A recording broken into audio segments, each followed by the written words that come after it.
Pemerintahan Donald Trump melakukan tipu muslihat dan mengumumkan berakhirnya perang melawan Iran, padahal mereka bahkan belum mendekati penandatanganan perjanjian damai.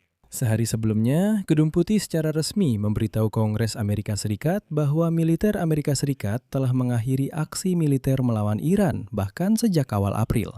Namun, pengumuman seperti itu hanyalah sebuah tipu muslihat, sama sekali tidak berarti bahwa perang telah berakhir, bahkan justru sebaliknya.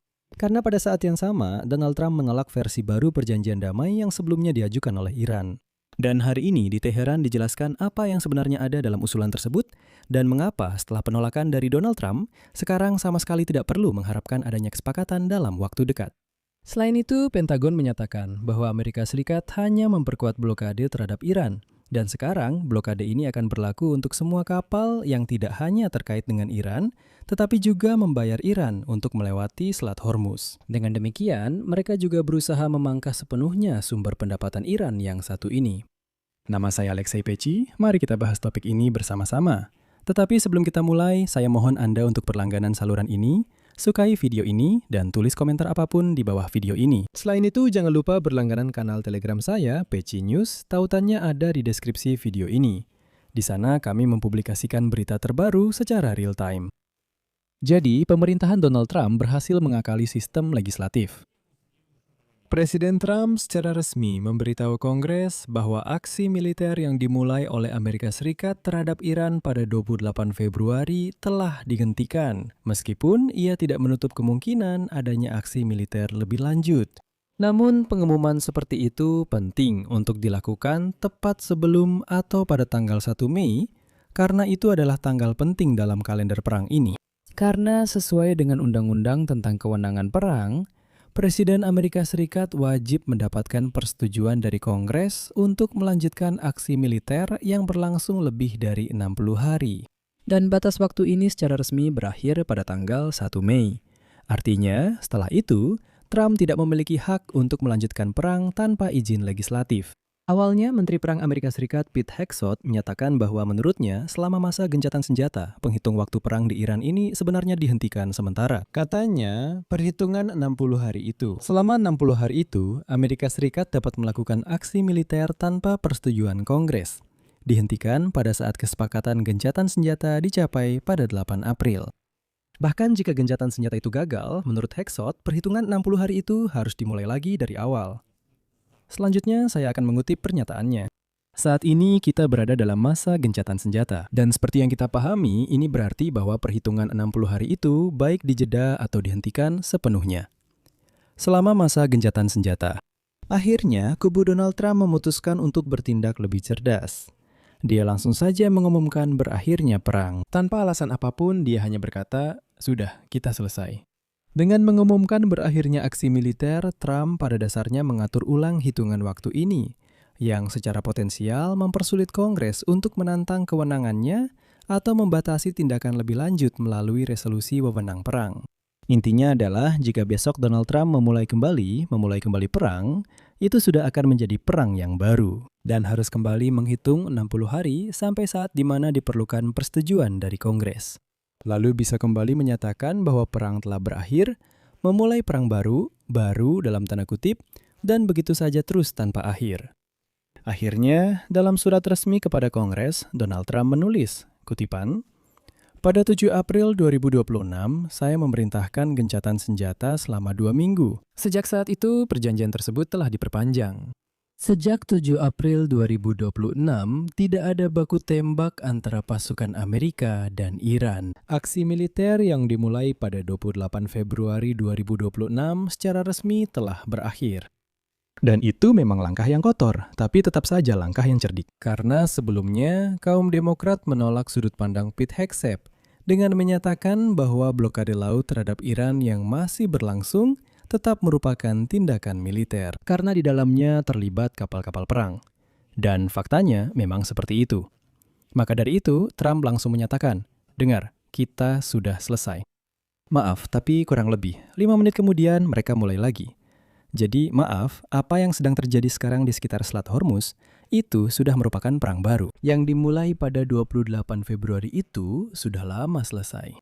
Di sisi lain, Partai Republik di Senat sepenuhnya mendukung Trump dan pada hari Kamis, Senat memblokir resolusi tersebut. Resolusi kewenangan perang itu ditujukan untuk memaksa Trump menghentikan aksi militer terhadap Iran atau meminta izin untuk melakukannya. RUU tersebut gagal dengan hasil 47 suara berbanding 50 suara.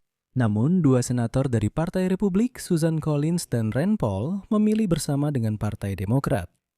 Pada akhirnya, Trump dengan jelas menyatakan bahwa dia masih terbuka untuk tindakan militer di masa depan dan bahwa dia menganggapnya sebagai jenis operasi militer yang terpisah sesuai dengan Undang-Undang Kewenangan Perang. Berikut saya kutip lagi pernyataan Trump. Departemen Pertahanan Amerika Serikat terus memperbarui komposisi pasukannya di wilayah tanggung jawab di negara-negara tertentu sesuai kebutuhan dan kelayakan untuk menghadapi ancaman dari Iran dan pasukan proksi Iran, serta untuk melindungi Amerika Serikat beserta sekutu dan mitranya. Perubahan-perubahan ini dijelaskan lebih rinci dalam lampiran rahasia pada surat terbuka ini. Nah, di sini memang tepat untuk mengingatkan bahwa kemarin Trump menolak tawaran perdamaian dari Iran, dan hari ini Iran sendiri mengungkapkan apa isi dari tawaran tersebut. Tawaran itu mencakup pemulihan pelayaran di Selat Hormuz dan penghentian blokade Amerika terhadap Iran, sementara negosiasi mengenai program nuklir akan dibahas nanti. Menurut tawaran tersebut, perang akan berakhir dengan jaminan bahwa Israel dan Amerika Serikat tidak akan lagi menyerang Iran, Teheran akan membuka Selat Hormuz, dan Amerika Serikat akan mencabut blokadenya, serta semua pihak akan kembali ke titik awal, tempat perang ini bermula. Setelah itu akan diadakan negosiasi mengenai pembatasan program nuklir Iran sebagai imbalan atas pencabutan sanksi. Pada saat yang sama, Teheran akan menuntut pengakuan atas haknya untuk memperkaya uranium untuk tujuan damai, bahkan jika mereka setuju untuk menangguhkan aktivitas tersebut. Artinya, intinya tetap sama seperti sebelumnya. Iran menuntut untuk mempertahankan haknya dalam memperkaya uranium yang sama sekali tidak dapat diterima bagi Amerika Serikat. Tapi, ya, meskipun ada pernyataan tentang berakhirnya aksi militer, Trump tidak mencabut blokade tersebut. Sebaliknya, Amerika Serikat memperingatkan perusahaan pelayaran tentang risiko terkena sanksi jika melakukan pembayaran kepada Iran untuk jalur aman melalui Selat Hormuz. Peringatan ini menambah satu tingkat tekanan lagi dalam konfrontasi antara Amerika Serikat dan Iran untuk menguasai Selat Hormuz. Saya juga ingin mengingatkan bahwa Iran secara efektif menutup selat yang sangat penting itu setelah Amerika Serikat dan Israel memulai perang pada 28 Februari. Kemudian, Teheran mulai menawarkan jalur aman bagi beberapa kapal, mengarahkan mereka melalui rute memutar yang lebih dekat ke pantainya, dan mengenakan biaya untuk layanan tersebut. Dan praktik pemungutan biaya inilah yang menjadi subjek peringatan sanksi dari Amerika Serikat. Persyaratan pembayaran dapat mencakup transfer tidak hanya dalam bentuk tunai, tetapi juga aset digital, swap informal, atau pembayaran lain dalam bentuk barang. Secara umum, dengan bahasa sederhana, Amerika Serikat akan memantau siapapun yang membayar Iran dengan cara apapun agar kapal bisa melintas. Jika terbukti ada pembayaran, maka perusahaan-perusahaan tersebut, para pemilik kapal itu, akan dikenai sanksi oleh Amerika Serikat. Jadi, Trump jelasnya pada tahap ini memutuskan untuk menekan dengan blokade ekonomi dengan harapan mencekik ekonomi Iran dan memaksa rezim di Teheran untuk menerima kesepakatan nuklir itu. Tapi ada langkah licik yang dilakukan. Perang, kalau Anda lewatkan, sudah selesai. Perang baru telah dimulai. Di sini saya akan berhenti sejenak. Pendapat dan kesimpulan Anda silakan tulis di kolom komentar di bawah episode ini. Jangan lupa subscribe channel ini, tekan lonceng, dan beri like. Jika Anda ingin mendukung kerja kanal YouTube ini, saya akan sangat berterima kasih. Anda bisa melakukannya dengan donasi melalui tautan dan detail pembayaran yang ada di deskripsi video ini, atau melalui kode QR yang ada di layar Anda. Saya akan sangat berterima kasih atas dukungan apapun dari Anda. Itu saja. Jaga diri Anda. Sampai jumpa. Subtitle.